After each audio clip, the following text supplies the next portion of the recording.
Ygraine, c'est un mouvement associatif d'éducation populaire qui agit sur plusieurs territoires en France. Aujourd'hui, il existe 5 structures qui font des animations pédagogiques pour accompagner les transitions vers un développement durable. Donc du coup, on parle de beaucoup de thématiques auprès de plein de publics différents et essentiellement de citoyenneté mondiale. Par exemple, on mène un projet en Essonne, à la cité des Tarterets. C'est un quartier qui est en pleine rénovation. L'objectif, c'est de pouvoir concerter la population par des méthodes pédagogiques pour les accompagner à définir en fait, le quartier qu'ils aimeraient avoir demain, comment ce quartier pourrait être plus durable ou avec plus de vivre ensemble, essayer de travailler ensemble sur une vision collective du quartier et accompagner cette rénovation. Pour ça, on a des animateurs de proximité qui connaissent les gens, qui créent des débats publics au pied des immeubles par différentes manifestations pour ensuite donner la meilleure image ou l'image la plus respectueuse des envies des habitants. Donc aujourd'hui, il existe 5 associations régionales Ygraine qui sont à Paris, Lyon, Troyes, Bordeaux et Toulouse et qui agissent au niveau régional et on ambitionne de se développer sur l'intégralité du territoire français.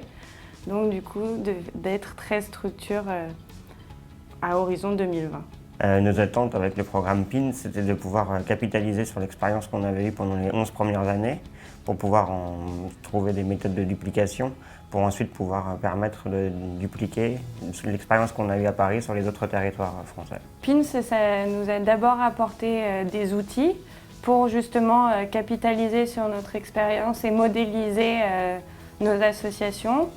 Et ça nous a apporté aussi un réseau puisqu'on a rencontré beaucoup d'autres acteurs qui étaient dans le même cas que nous et un accompagnement individualisé pour vraiment aller en profondeur sur les différents sujets qui sont les nôtres.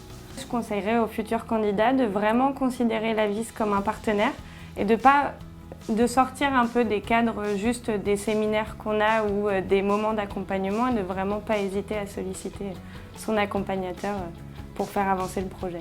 Je pense que ce qui est important à côté du cadre formel de PIN, c'est aussi l'échange avec ses pairs. On est tous, en tant que porteurs de projet, confrontés à de multiples questionnements qui arrivent au fur et à mesure. Et ça fait beaucoup de bien de pouvoir aussi échanger avec les gens qui ont les mêmes situations dans les cadres formels, mais aussi dans le cadre informel, où beaucoup de choses se passent et on trouve des solutions potentiellement collectives.